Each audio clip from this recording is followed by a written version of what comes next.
Good evening. The October meeting of the City of Scranton Zoning Hearing Board will now come to order. Will the Secretary please take roll? Mr. McDermott? Here. Mr. D'Antona? Here. Mr. Walsh? Here. Mr. Morris? Here. Mr. Chairman? Here. Please stand for the Pledge of Allegiance.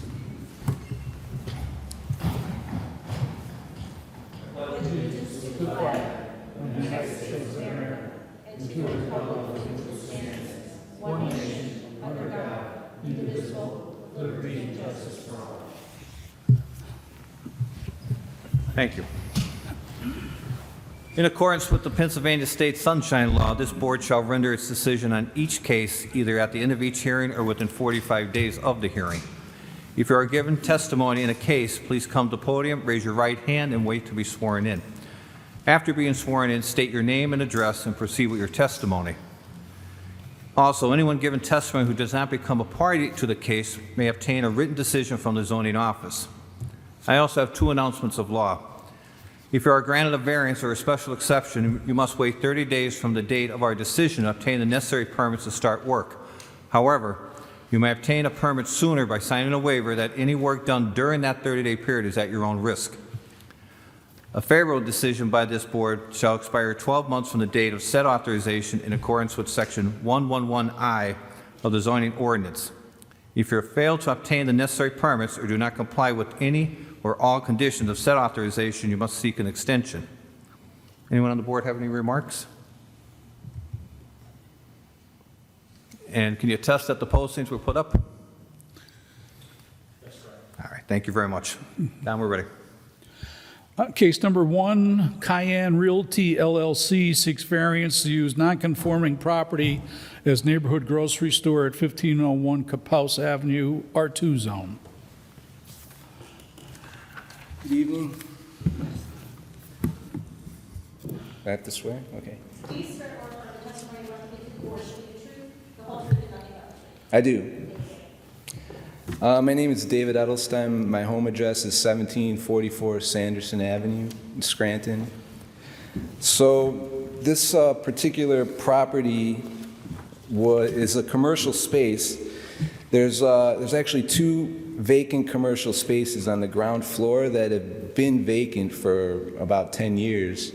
There used to be a magistrate's office, and the way I understand it, used to be a pharmacy, the middle spot. So it's been vacant for 10 years now. I need to put it into like productive use. And so what we're feeling the best use case for it would be for the area, for the neighborhood, and everything would be to make it like a market and a takeout kind of restaurant kind of venue. So that's what we're hoping to do. I submitted a floor plan as part of it. Also, there was a short business plan that kind of described what types of food and kinds of products we would be selling there. The idea is to make it kind of like a health food kind of place. You know, it's going to be with like a Mediterranean kind of style foods. So we'll also have like a convenience grocery store in the middle.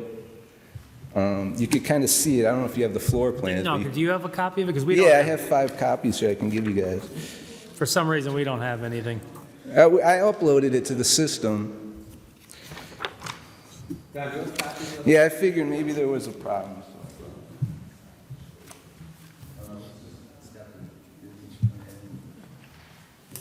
Thank you, sir.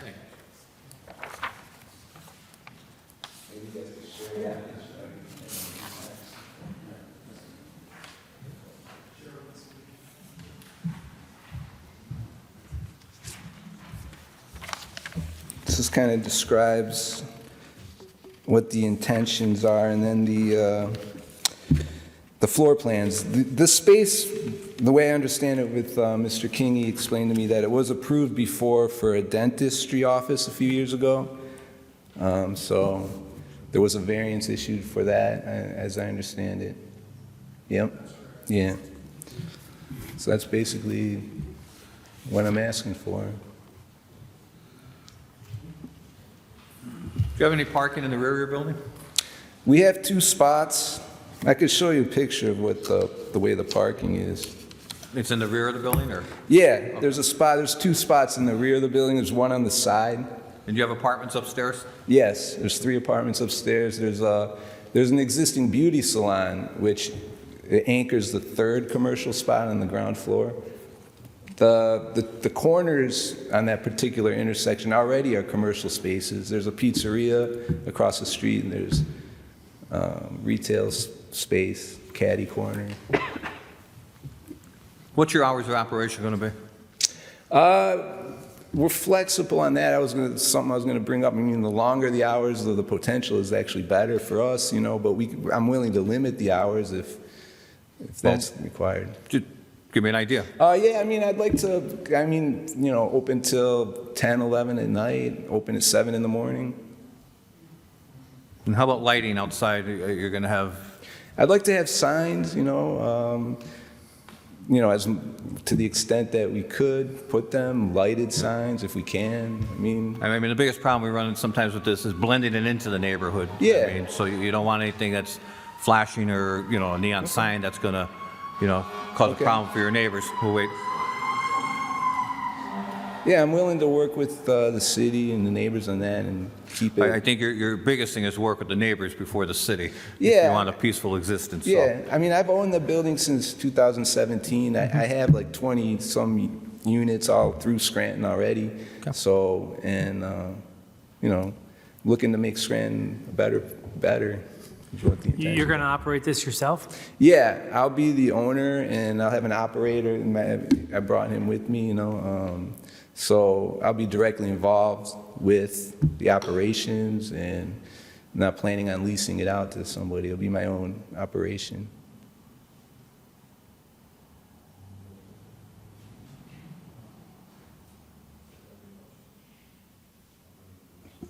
Oh, yes, John, is this grandfathered in by any chance? Since it's in an R2? This would be brand new.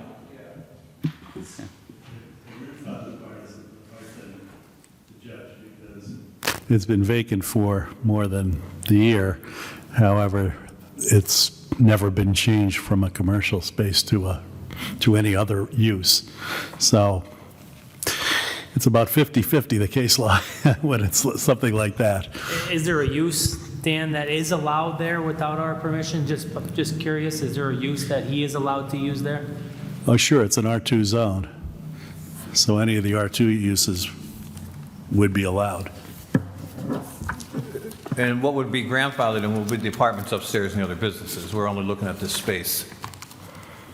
Right, the apartments are. They're in there already, They've so, always yeah. been there, yeah, Yeah. and they continue to be there. Thanks. Is there anyone else here to offer testimony in this case? Please come up.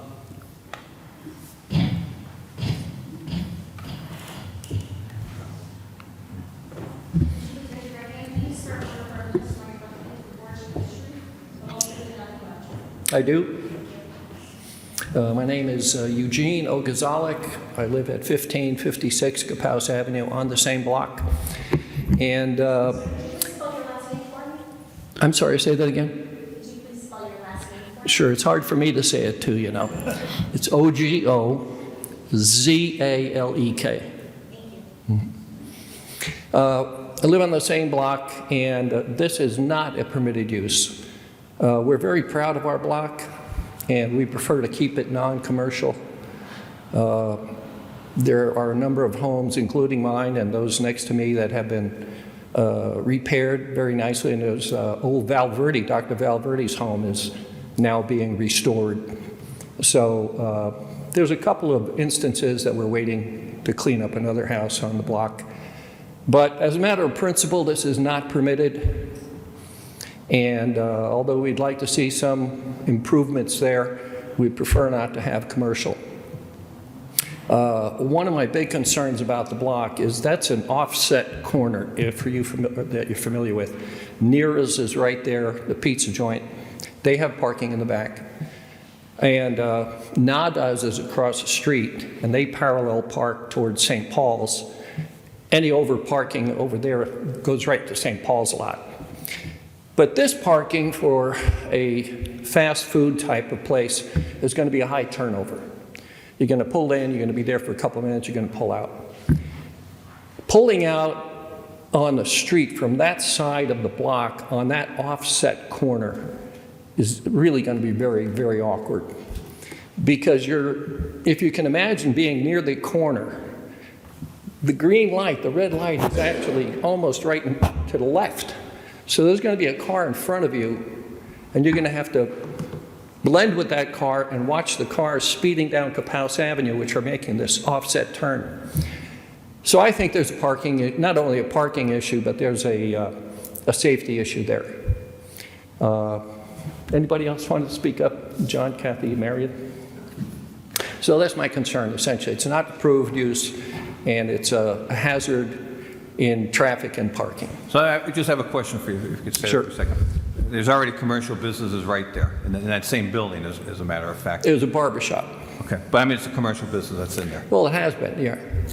So what would you be okay with going in there? I mean, I'm sorry? What would you be okay with going in that building?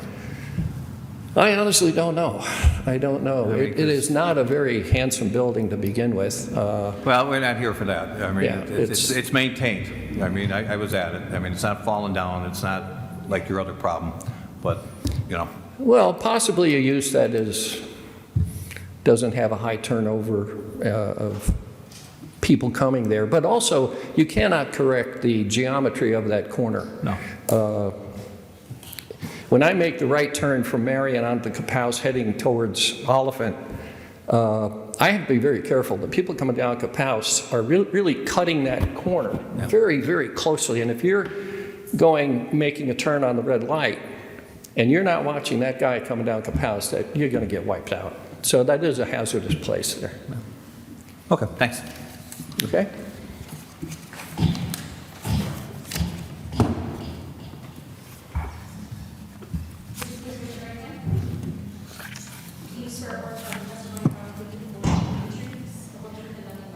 I do.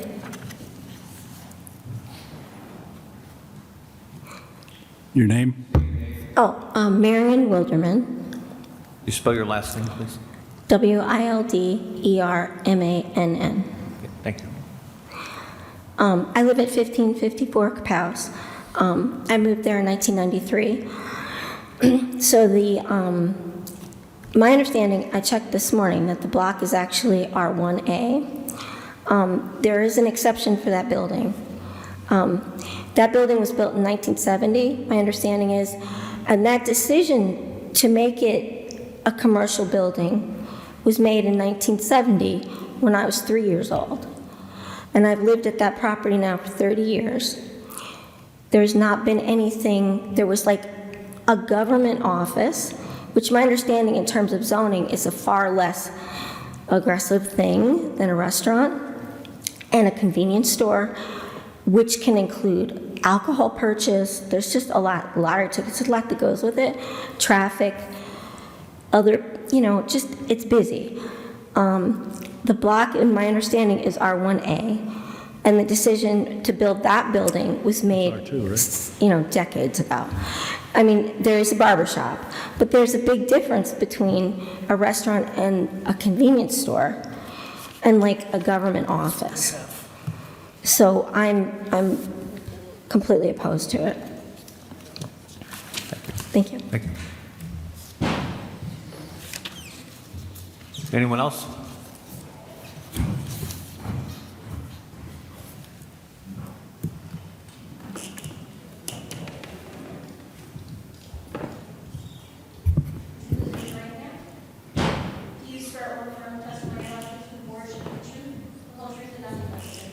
I do.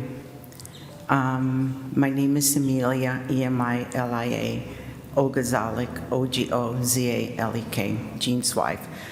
My biggest concern with this, and I'm glad somebody brought it up, is signage. Some of these convenience stores have tobacco plastered all over them, beer. We sell lottery tickets, we sell tobacco, and that is something that we definitely do not want on the block. It's just not appropriate for the neighborhood.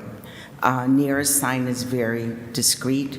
They have their own parking lot, not us, and the nail store and Mission Yoga are also very small, very discreet signs. and they're appropriate. A convenience store, which is selling fast food and restaurants and stuff, the signage would have to be minimal and very appropriate. If that, I completely oppose that. I know it's commercial. I think at one point it was part of O'Hara Plumbing, and it was very quiet. My other concern is he says he has 3 parking spots, but I thought those were assigned to the tenants that live upstairs.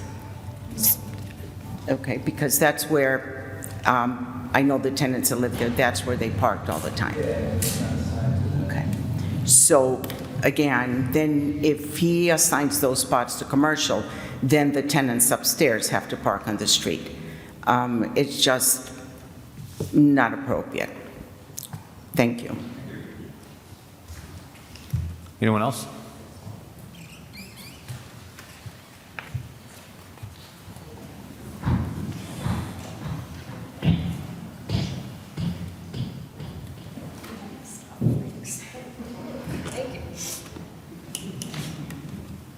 Hi, Katie Gilmartin, 1525 Capouse Avenue. Sure.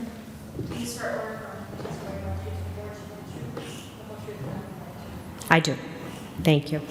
Many of my neighbors have addressed the concerns I share, certainly parking chief among them, but I'm glad that Mr. Ogazalik raised the issue of the dangerous intersection that does exist there. That road does jig to the left or right, depending on what direction you're coming from, and I certainly think a business with convenience at its core, you might have people trying to quickly get in and out of there. So I certainly think the safety issue is one to be considered. As you may be aware, our business, Nada & Company, is, I'm also I reside on the street, but our business is also at 1440 Capouse Avenue. So, I certainly enjoy the commercial property that is there, but do share the same concerns about the safety and the parking. And also, I have to say, the lighted signage, that would be huge for our business. To see neon signs potentially glaring into our windows could really impact the inside of our business, but also, reflect off our windows as well. And we experienced that when we were on Wyoming Avenue, and it would really be difficult to deal with that again. And the hours that were noted, I do think, are of some concern. And, when you asked earlier, what business would you like in there, it is hard to imagine, certainly somewhere where you can get a carton of milk or, a piece of cheese is not a terrible thing, depending on the way it is handled. But I'm not sure that I'm not sure I'm getting that impression from the plans here. And I think the other point that needs to be considered is that although there is a commercial space in that building, it's been referred to as a barber shop, I think of it as a hair salon, it is an appointment-only business. I don't believe they accept any walk-ins, and if they do, it is on a very limited basis. So I think that makes a significant distinction between the two types of businesses that are being proposed. So, thank you. Thank you.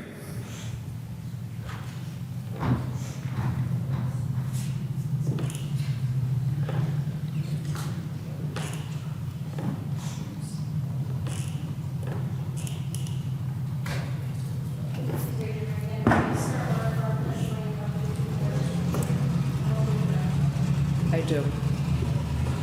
My name is Kathy. My name is Kathy Corkill, Corkill.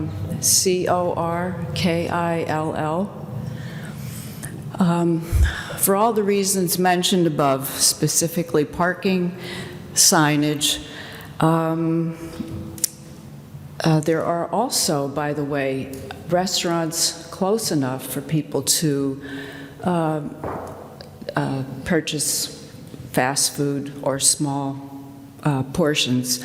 It would be Zumo's and the Retro Diner, which is just about 3 or 4 blocks down the street, and beyond Sanderson on Boulevard, there's the Greek Diner. And that is open, I believe, until 7, and it's right in the middle of Greenridge. So those are options, too.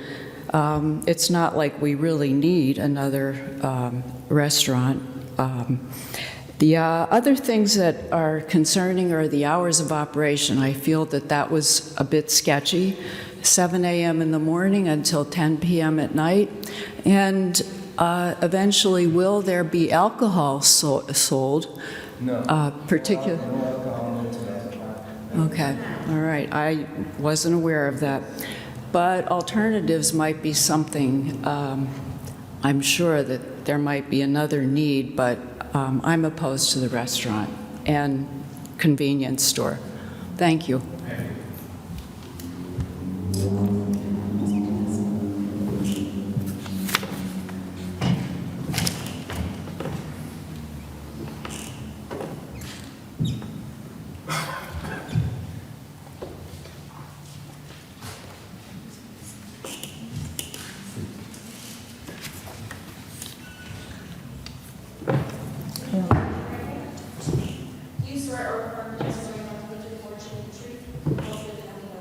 Yes, I do.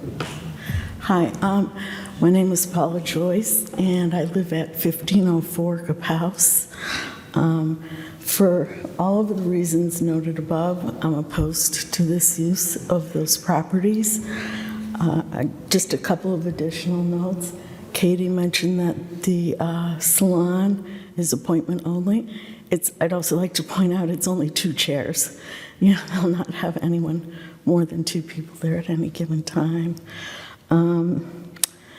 Also, I think some of the things that are taken into account are the need for this type of businesses, and that's been addressed also. But I'd also like to note that there's 2 convenience stores within 3 blocks. There's one at the corner of Washington and Marion, and there's one down on Greenridge Street. So the convenience... Okay, I'm sorry. The convenience store aspect is not absolutely a necessity because there's already one, like I said, at Washington and Marion, and that's been there for many, many years. And then there's Greenridge News, which is like 3 blocks the other way, which is also a small deli and a convenience type store. So as far as necessity goes, there really isn't any. And you asked about some alternates. Someone mentioned medical, that they both of the spaces, which is 1501 and 1503, I only saw 1501 on the poster, but both of those would be good for medical because they're street entrance. You can go right in. There's no steps. The access is excellent there.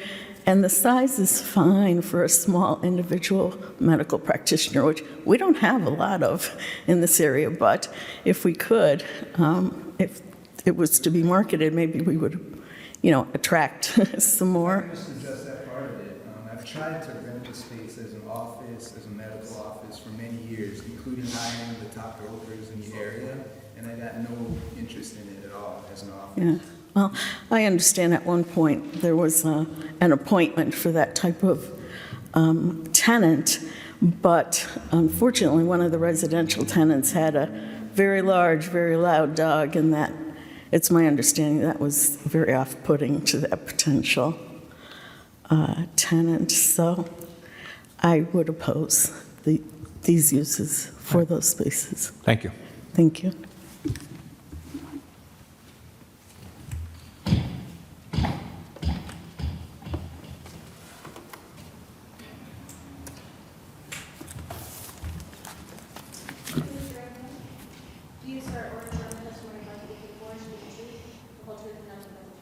I do. My name is Laura Augustini, Agostini. I'm president of the Greenridge Neighborhood Association. I Looked at a couple of things in addition to what the neighbors have talked about. The gentleman mentioned 2 parking spots in the back. When I drove by, it looked like they were kind of parallel, like stacked, so that they weren't next to each other. I also, and this is a question more than anything else, I think according to the zoning, you need 1 spot per 200 square feet, and I don't know how many square feet that property is.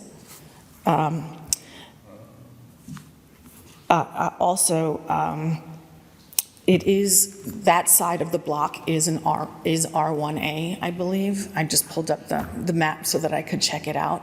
I know it's listed as R2, but I think R2 starts across the street on Marion. That side of Marion is actually R1A. Don, is that corner in R2? I don't have the map in front of me, but Yeah. I mean, for our purposes, I don't know there's much difference between R1 and Yeah, R2. yeah. I wasn't sure if that fell into a C in even that corner, but, I'm sorry, Lark, go ahead. That's okay. I pulled up the map on the website so that I could see. Given what the neighbors have said, the neighborhood association is opposed to this use. I really think that the hours of operation are excessive for that area. I believe Near's closes at 9 o'clock, and I think opening up at 7 o'clock in the morning in that neighborhood is really too early, that there would be a lot of disruption to the neighborhood. Thank you.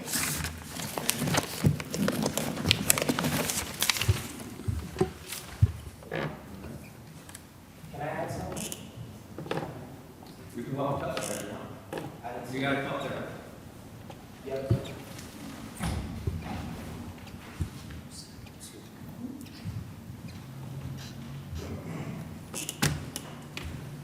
Good evening, board members. My name is Stephen. Yep, I swear to tell the truth. Do you swear or affirm testimony about to give the board should be the truth, the whole truth, and nothing but the truth? Yes, ma'am. Good day, board members. His name? Stephen Carasquillo, 1505 Capaus Avenue in Scranton, PA. Need to spell that, please? Carrasquillo. First name is Stephen, Stephen. Thank you. Thank you, sir. And I'm just coming before you guys because, you know, they mentioned traffic, and there's a lot of businesses on that corner.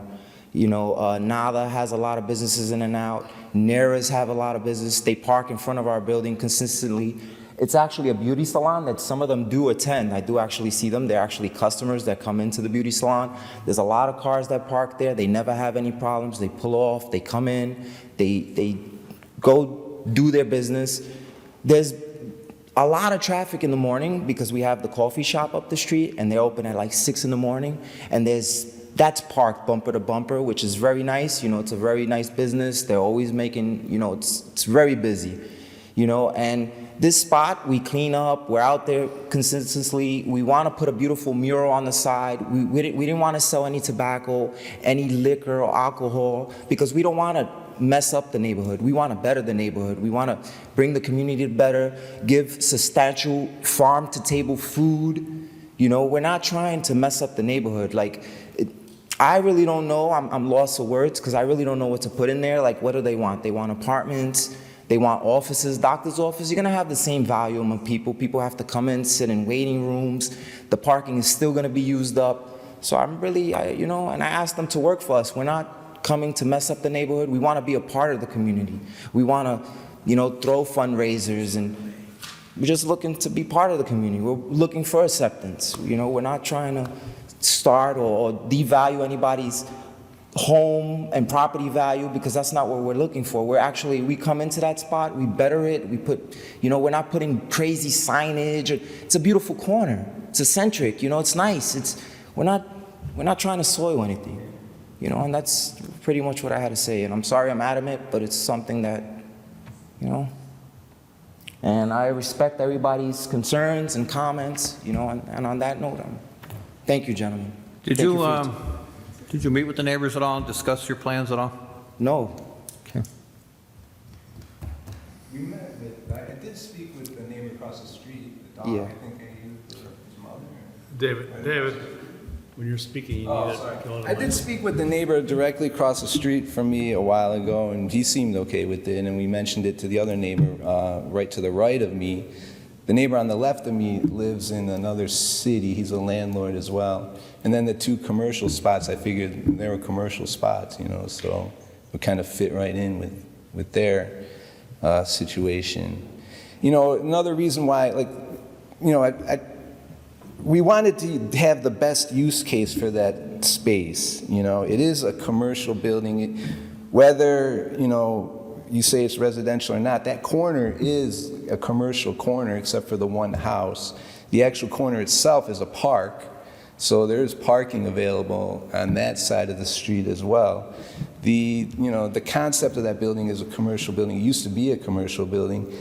What we're planning to put on there is not like a convenience store, like you would think like a gas station type convenience store. It's going to be like a higher end kind of a health food, Mediterranean, Middle Eastern kind of health food store with convenience stuff being sold there for the neighborhood. But it's not, we're trying to like upscale it a little bit, and the food. What are you doing? No. You'll get your chance. If you want to come up and testify, come up. For the fast food, we were going to do like healthy farm to table type food, Middle Eastern style. It's not like a typical fast food that you find everywhere. I feel like that's the trend kind of happening in the community, in the culture, with all the new people infiltrating into our area. I think that there's kind of a desire for this kind of more healthy kind of fast food options in the area. So I think it fits in with the other restaurant that's down the street, because it's a similar kind of thing. The coffee shop that's down the block. So, I understand it's probably gonna be a tough decision. You had all these people kind of saying they don't want it. So I didn't, at the same time, because it was empty for so long, I didn't know what to do in that building, but I need to do something now. So if the neighborhood and the people don't want what we're offering to do there, then I'm okay with having an apartment building there, putting 2 apartments there. If that's what they want and that's what everybody wants, then I'm fine with that. If we can get that approved now, and so I don't have any issues with that, I'll make it 2 apartments, either or. Well, that's something you'd have to reapply for this. Well, I spoke to Don King about that, and I put it in there. He said, mention it there. And why would I have to, isn't it approved already as an R2? No. It's actually. So what is it then? What can I do there? You'd have to reapply to zoning for if you're going to put apartments in there. And what if we say I can't do, what would you say, I can't do apartments there? No, I'm saying you'd have to apply to zoning again. To come put back apartments here? in. Yeah, you'd have to come back here again. That's a separate case. We're not entertaining that Well, what's the tonight. case for that, though? You're going to say, no, I can't do that? We wouldn't know until you come back with your testimony and stuff and your plans and that. Well, what can I put in there then? Nothing? I think if you got a hold of Mr. King during the week, there's medical offices and stuff like that that can't I go tried in for there. 2 years. I understand, and I know you're in a tight situation there. We haven't voted yet, so, don't take that as a negative or anything. I just want to walk away with something, something I can do there. But all we can entertain tonight is what you came before us tonight. Fine, yes, So. I understand. Do you want to testify? Yes. Please come up.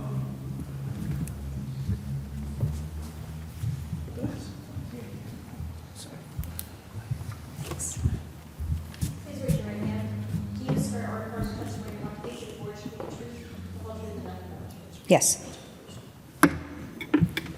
My name is Kim Pomazan, and I live at 1519 Pomasan. I live at 1519 House.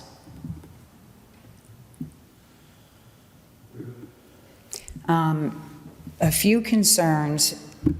How long have you owned the building? What's that? Well, because, okay, I'm sorry. Okay. Well, I'm just wondering if he's owned it for a number of years. Okay, so then why hasn't it been maintained all these years, and why is it filthy and run down if he wanted to keep it high-end all these years? Well, it looks pretty run down from the outside. Oh, it's code compliant. Everything's up to code. Everything's fine. The grass gets cut. I understand that, but you just said that you wanted it high-end. So I'm just thinking that maybe you wanted it to look high-end all along. Hang on one second. One at a time, you don't testify back and forth, all right? So respond when she's done. So you could ask your question to us, and if he wants to come back up and respond, you'll have time to respond to it, but not back Okay. and forth. I also have a concern of trucking for deliveries.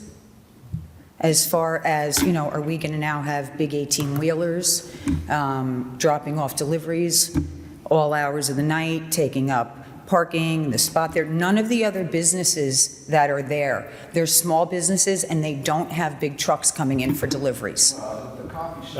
David.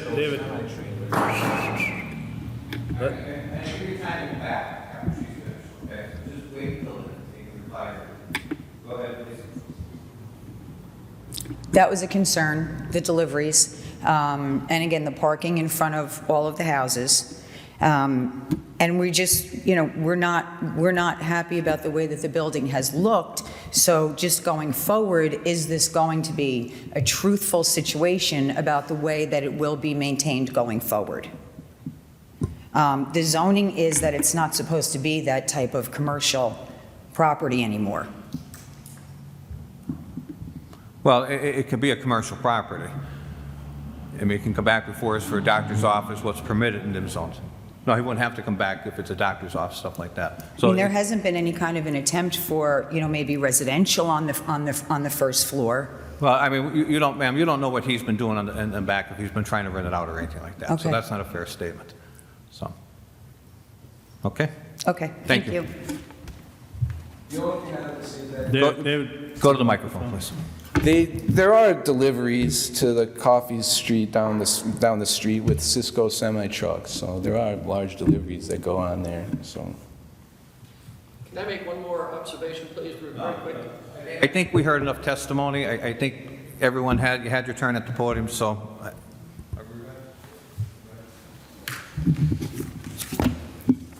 I'll make a motion to vote. Second. On the motion, Mr. McDermott, No.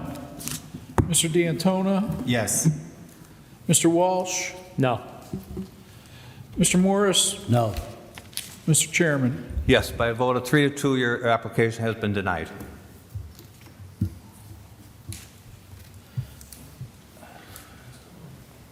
Okay. Can I ask the question for the lawyer real quick? I want to understand the city zoning. It's there for that building, the way you have it? So- Mr. King confirmed that it is an R1A zone. He just told me that. Which is single-family homes, or what is that? Yes, but again, you have a building that needs a use. Right. So this board has to figure out a use Right. for what's there. Right. And So how do we figure they out have a use? decided that a convenience store is not the use. Right, correct. You'd have to come back with something else. So I have to that spend another $400? I'm Even though I afraid had this in there and he assured me that we would be able to address it? it was not advertised as a residential use. All right, thank so. you for your time.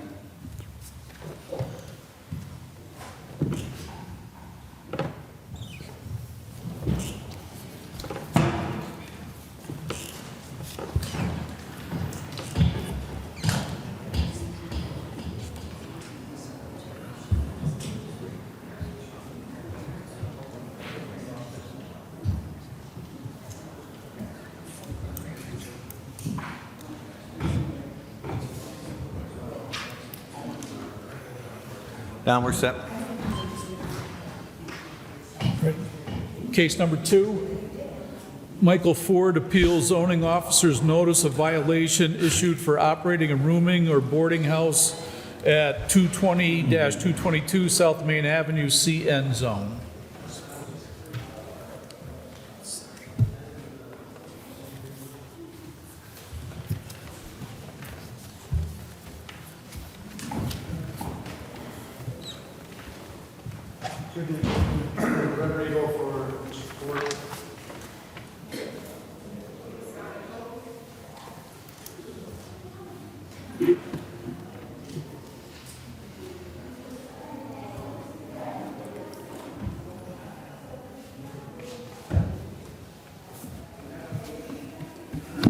May we proceed? Why don't we swear your clients in?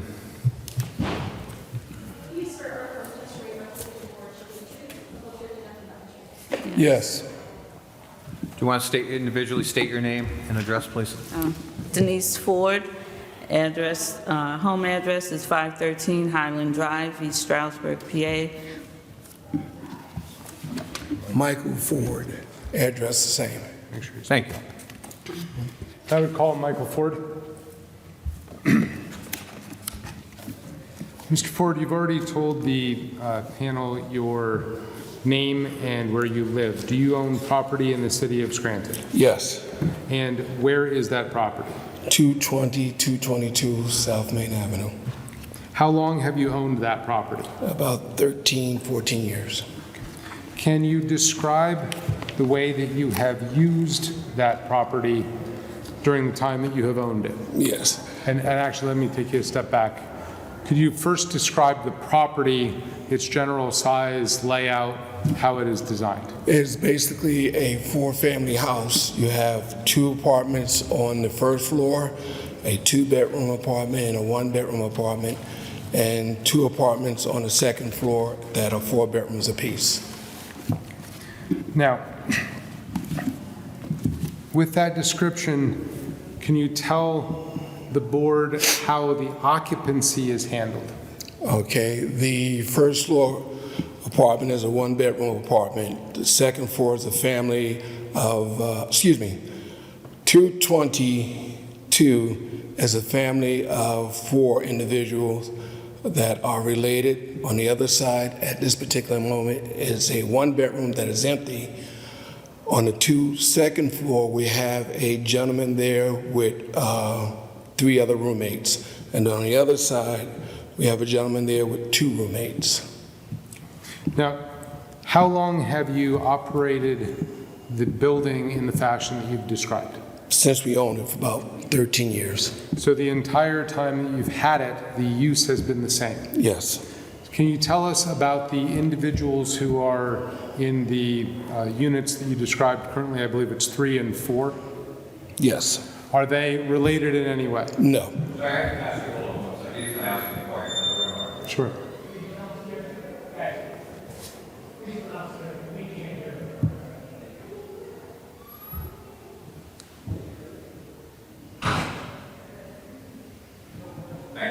Thank you. So let's go back a step. Can you tell the board, first off, you have an area that has 4 gentlemen residing in it? Yes. Are they related to one another at all? No. Okay. Is there anything special or unusual about them? Yeah, basically, they're friends and families. They're a bunch of guys together that couldn't afford a place on their own, so they got together and rented an apartment. And then you said that there was also a group of 3. Yes. Are they similarly situated? Yes. All right. Going back, you had said that you've used the building the same way the entire time. Yes. Has there been a time that codes enforcement has been out to the property? Yes. When we used it like this before, one of the persons was getting evicted, and they didn't like it, so they called the city about complaints, and the code enforcement came out, and they told them about that the sink was stopped up. We told them we fixed the sink. They checked the sink. They talked about how we used the place, and there was nothing else done. So let's go back. How many times has codes enforcement been out to this property to see the manner in which it's used? Within 13 years, they must have been out about 4 to 5 times. Okay. Do you recall a specific time in 2018? Yes, that's when the gentleman was getting evicted, and he called them out. Like I said, to complain that he didn't want to leave. Basically, that's why he called the code enforcement, to try to get them to make him stay or to let him stay. And there was a codes enforcement officer that came physically to the property? Yes. You met with that codes enforcement officer? Yes. Reviewed the way in which the property was being used? Yes. Okay. At that time, was any enforcement notice issued? No. Do you recall a codes enforcement officer visiting the property in 2021? Yes, that's when a tenant on the first floor was getting evicted, and she to try to make my life miserable. She said she was going to call the city because she thought that the heat on the second floor, she was paying for the heat. So she called the code enforcement. We went through the heating system. He went upstairs. He showed what we was doing there. He went through everything and told her that no, she wasn't paying for it. And that was the last we heard of it. Now, let me go back. When you say that she was the zoning codes enforcement officer, a female that time? I think at that time it was, yeah. And when you went upstairs, did you show the different units and the spaces that were occupied at that time? Yes. And it was occupied by 4 unrelated individuals? Yes. Okay. Does it ever have more than 4 unrelated individuals? No, because when we first started doing this, we talked to people, and we also talked to someone at the city, and they told us the way it was set up, that anything above 4 or more was considered a halfway house, or excuse me, a boarding house. Anything was 4 and less was okay if they're non-related, so we always kept it below 4. And is that because you were trying to comply with the ordinance? Yes. Okay. Now, in 2021, you described the zoning officer being out there and seeing how the property was being used. Yes. At that point in time, did you receive an enforcement notice? No. Okay. Have you, before the enforcement notice that brings us here tonight, ever received an enforcement notice? No.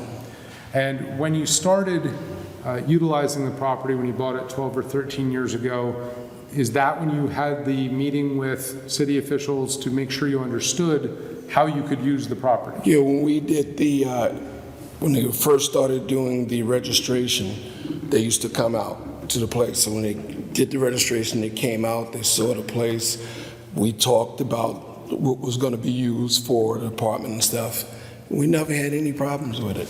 And have you kept the property registered for rent since the time that you purchased it? Yes. And did you bring me as one of the exhibits I requested from you, your current registration? Yes. Okay. Would you like to mark it and hand up collectively? Okay.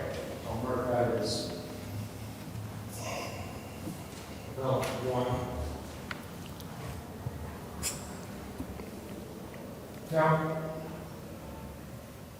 prior to receiving the enforcement notice, you've described the way in which you used the property. Mm-hmm.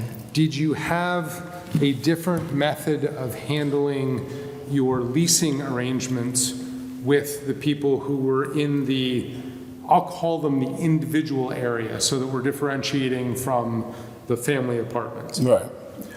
Did you have a different way of doing that? Yes, we used to, before this, we used to give out individual leases to individual people in the unit. And you had done that throughout the entire 12 or 13 years that you've owned and used the property? Yes. And so you had individual leases even leading up to the time of this enforcement? Yes. Okay. And did you provide me a set of the individual leases that you had? Yes. And are those leases on a annual basis, monthly basis, weekly basis, daily basis? What's the There setup? was 6-month leases. And you would sign those leases with each individual? Yes. Who is occupying one of the rooms, whether it be in the 3-person section, we'll call that a triple? Yeah. Or in the 4-person section, we'll call that a quadruple? Yes. Okay. And is this, what I'm marking as 2, is that a set of the most recent of those individual leases? Yes.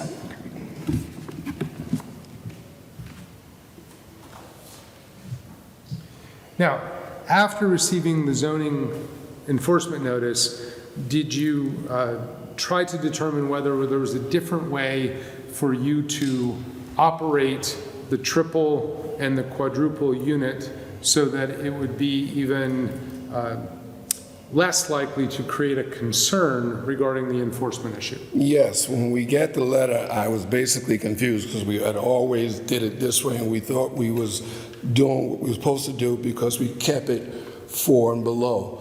So once I got the notice, I called them and I asked them to explain because when we looked on the website, it says that you can have 4 people that's not related living in a unit. Let me stop you again. Have there ever been more than 4 in either of these units? No. So once I told him to explain to me, he said there had to be one lease for everybody in the unit. So we talked to the people in the unit, they knew each other for years, so we decided to change everything around. We got everybody on one lease. Okay. And is that this set of documents, the new leases that are essentially in one name with roommates Yes. together? Yes. Okay. I'm going to mark that as Exhibit 3. Is that okay? Yes. All right. And are these true and correct copies of what we just described them to be? Yes. So,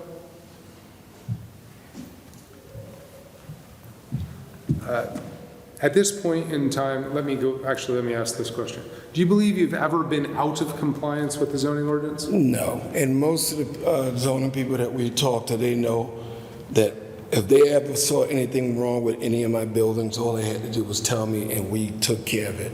So we found out that we was doing something we thought was the right way of doing it. Things changed, so we changed along with it. Okay. So now at this point in time, you're satisfied with the leasing arrangement you have in place? Yes. The leasing arrangement that you had before had been in place since you purchased the home, correct? Yes. And never at any point in time did you have more than 4 unrelated people living in any of the individual units? No, and we could have. One of the units actually has an attic where we could have put 3 more rooms up there if we wanted, but we never did that because we always thought this was the way to do it, and that's what we did. Now, you mentioned anybody in zoning that sees a problem at any of your buildings. Do you own buildings in addition to the one that we're here talking about Yes. tonight? How many buildings in the city of Scranton do you own? A total of 10, I think it is. Okay. And have you ever had a zoning enforcement notice issued against you anywhere? No, not like this, no. Very well.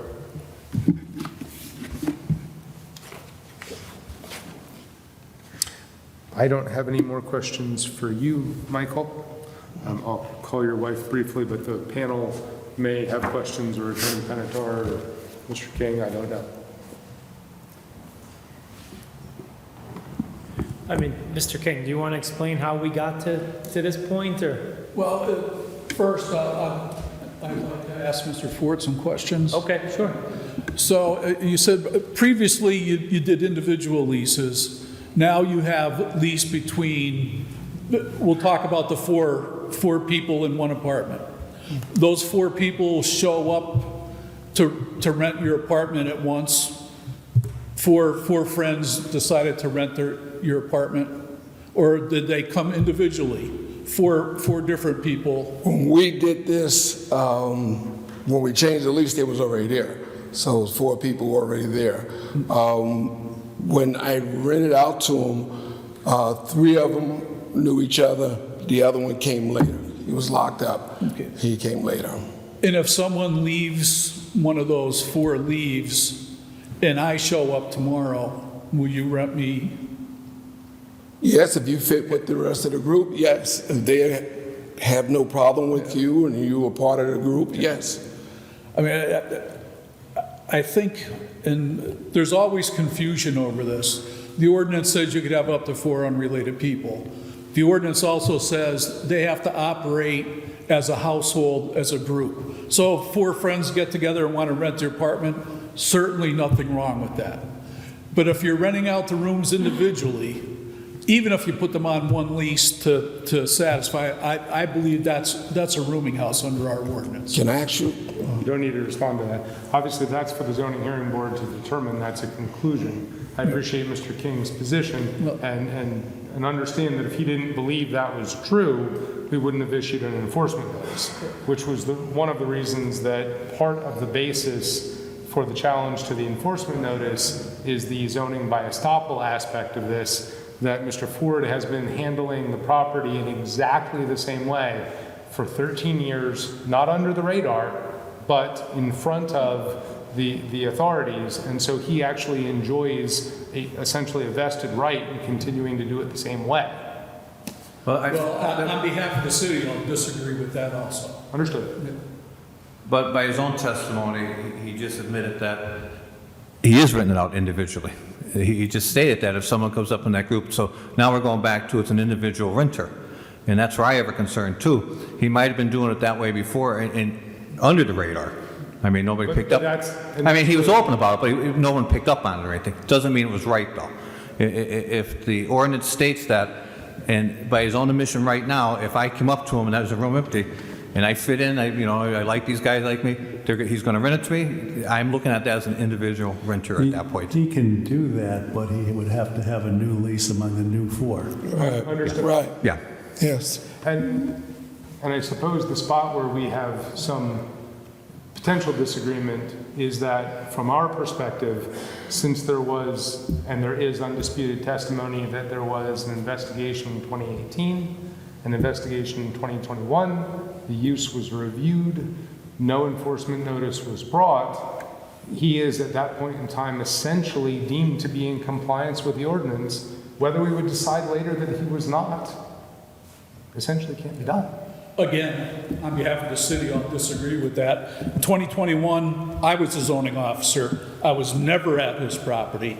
And so certainly didn't give him permission or see what the situation was. We've had code enforcement people to go out and look at plumbing or electrical. They're not zoning officers, and they wouldn't know the zoning aspect of it. But let me, I guess, ask one more question. To Attorney Penetar's point, you understand that if there were a situation where you had a vacant room, before you could, to be in compliance with the city's interpretation of the ordinance, you would have to get agreement from the three to vacate the lease that they have and to execute a new lease for all four. Yes, I understand. And you're prepared to do that Yes. to remain in compliance? Yes. Very well. No other questions? Is the 4 bedrooms on the one side on the second floor and the 3 bedrooms on the right side on the second floor, do they have individual locks, or how are they secured? Right, yes, they have individual locks on them. Each bedroom has their own lock? Yes. And then there's a common area? Yes.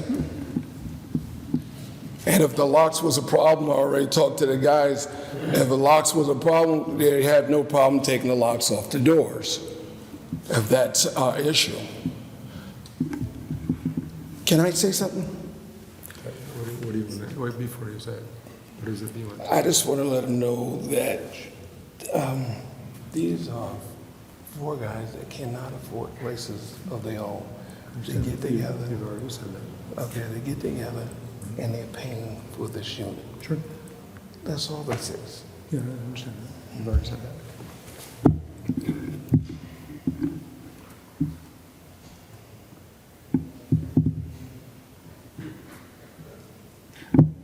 No further testimony. I don't know if there were further questions. I was going to call Mrs. Ford, but I don't know if the panel's done with Mr. Ford. No, we're done. Okay. I call Mrs. Ford, and you'll be, I promise you'll be very brief. So, ma'am, you were here for your husband's testimony, Yes. correct? If I asked you substantially the same questions and the panel asked you substantially the same questions, would your answers be substantially the same? Yes, they would. I know this is a dangerous question to ask, but is there anything that you would significantly disagree with your husband on in regards to this property? No. Very well. No other questions? Thank you. So how will we vote on this? Well, Okay, the definition of family is 1 or more persons living in a single dwelling and functioning as a common household unit, sharing household expenses and sharing joint use of the entire dwelling. So that becomes the question, is that what we have here, or do we have something other than that? And you have leases that you want to present? Yeah, I have the rental unit registration, the old leases, and the new leases. And your testimony is that the new leases now comply with the definition of a single dwelling unit Correct. for the 4 unrelated people. And the 3. And the 3, that right.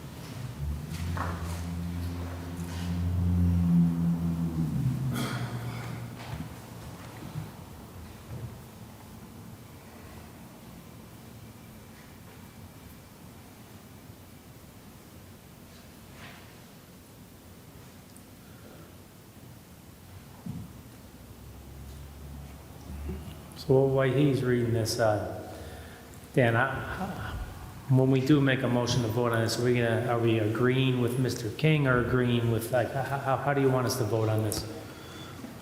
I'm sorry? I would rather make it clearer and say that you want to uphold the notice of violation, or vote saying you want to strike the notice of violation. And uphold means we agree with the city, correct? Correct. Okay. I'd like to make a motion to vote. Second.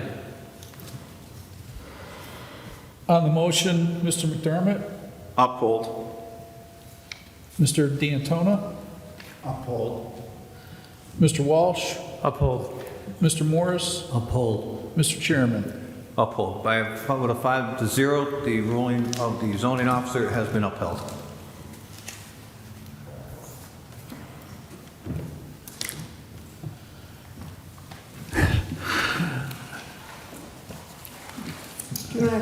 I think what you need to do is, to be in compliance, you have to make sure that you have one lease that covers the 4 people. You can't have locks on each bedroom, because then they're individuals again. And you have to present that to Mr. King, showing that all 4 on the lease, if one of them leaves, you've got to produce a new lease with the new 4. Which is essentially what you did, which is why I'm concerned with the decision, but You do have the right He to just work. told me there's locks, he just said there's individual locks on each door. So you say, he also said I copy the receipt that's concerned. And produce a conjunctive release, which, I mean, unfortunately, it was a stop, we've got 30 days to now appeal and make a land use appeal to the court of common pleas, as opposed to it being conditional, but you voted, I understand. Thank you. can I ask a question? Essentially, You could call Mr. King tomorrow, he'll be able to help you out. I'm just trying to grasp this. You're saying, so if I take the locks off the door, have these guys step out, come back in, fill out a new lease with no locks on the door. Or just rent it like a normal apartment. Can you explain to me the difference between the two, please?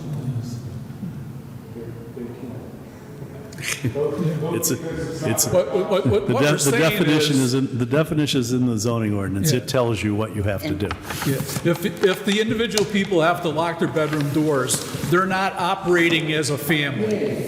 Your biggest hang-up is that the doors have locks on them. and we're not talking about privacy law. No. Yeah, we're talking about deadbolts on the outside, not locks on the inside. So if I take these locks off this door, We're going to move on, all right? No. Thanks.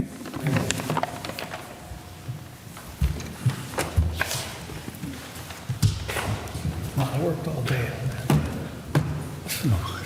Of this.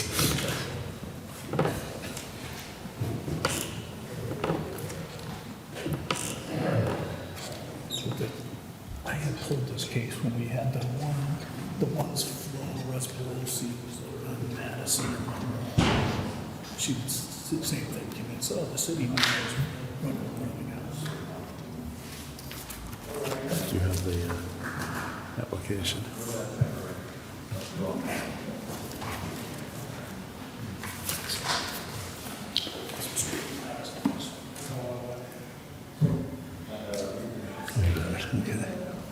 Where's that?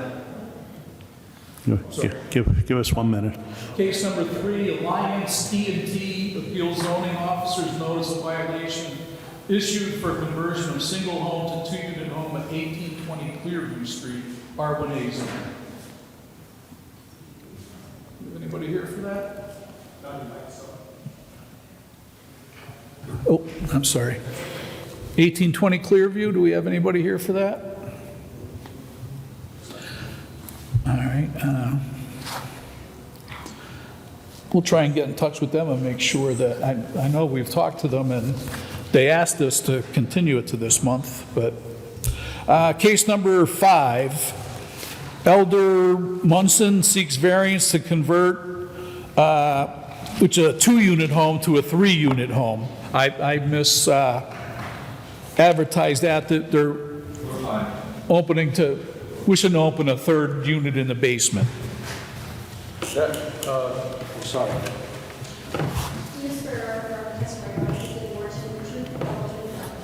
I do. My name is Thomas Rice. I live at 266 Dundas Street in Fell Township. And the reason I'm here is Elder Gomez lives in New York, and I'm his electrician, so I told him I'd sort of represent him. I guess one of the important things with him putting a 3rd apartment in the basement was parking.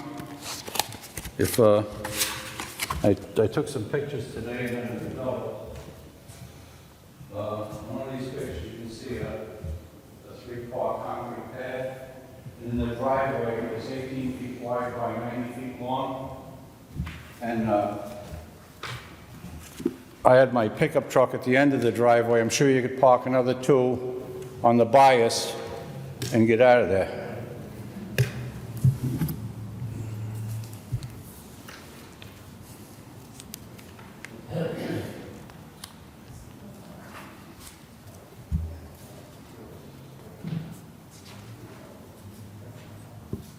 So I have a question for you.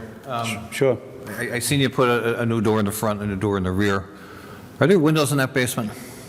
The windows in the basement are big enough that somebody could go out them if need be. There's a door in the front, a man door, and there's a man door in the back. And the windows Are basement-sized windows, normal basement-sized windows? Yeah, they're 13 like, by 31? Yeah, they got wells. Yeah. Where's all the utilities? Are they in the basement as well? They're in the utility room in the basement. What's the square footage of that basement apartment? Okay, the square footage of the basement is 694, and the utility room is 54 square feet. That's in addition to the 694? Or including the 694? Actually, you would have 640 square feet living space. Okay.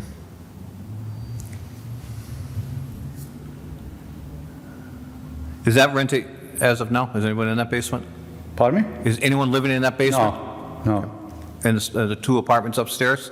Yeah, the 2 apartments upstairs, we completely gutted back in 2022, and we completely rewired it, replumbed it, electric heat, all new sheetrock insulation, what have you, all new cabinets, tile in the bathrooms. And like I said, he's putting a lot of money in this place, and I'm sure he's going to do the same with the basement if you let him. What is the configuration of the basement? The bedrooms, living room, such? What it'll wind up being is if, you want me to draw it to you? No, you can tell us from there. How many bedrooms? Well, there'll be 2 bedrooms. The first bedroom... Can you go back over to the microphone, please? Thank you. There's going to be 2 bedrooms. The first bedroom is going to be 14 foot by 9. The second bedroom will be 14 foot by 8.5. The kitchen dining area will be 12 by 23. Bathroom 5 by 7. And the foyer space, if you want to call it, 14 by 6. What's the need to put the third apartment in? I He mean, wants to make some money. there you go. Well, that's not a good reason for a variance, but it's honest at least. All right, anyone have any questions? Mr. King, if this was approved, would there anybody be verifying that this will be a legit apartment as far as like the Yeah, windows? at the end of construction, there would be an inspection, and they would Yeah. have to be issued a new certificate of occupancy before it could be used.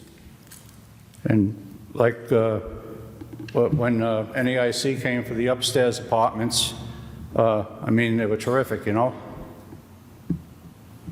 And I'm curious, I didn't hear why you said the owner didn't come tonight. What was the reason the owner was not here? He lives in New York, and the fact of the matter is, I called Don King this morning just to see when our zoning board hearing was. He said, I think you're in November. He said, oh my God, you're in tonight. So I'm representing him. Thank you. I'm sorry, I'm looking at the reasons for a variance, and I understand, I mean, he wants to make money like everyone else, but in my opinion, it's not meeting any of the requirements for a variance, for us to give a variance. But again, that's just my opinion. It's up to the rest of the board, too, to vote. There's no hardship if that basement's not used, if it's maintained as a basement. I just look at, we're overcrowding some neighborhoods, and that's a crowded neighborhood to begin with. But again, is there anyone here to give testimony in this case? Yeah, if I could say one more thing? Yeah, go ahead. Even though it's just a deal for him to make money, if somebody moves in there, they're going to probably have a better apartment than what they came from. Well, that's your opinion. That's not necessarily true. But just because he's putting an apartment in there, it doesn't mean it's the right thing either. Okay. So, all right. I'll make a motion to vote. Second. On the motion, Mr. McDermott? No. Mr. D'Antona? No. Mr. Walsh? Yes. Mr. Morris? No. Mr. Chairman? No, I have a 4-0 request for variance. A 4-1 request for variance. Okay. Thank you. Thank you.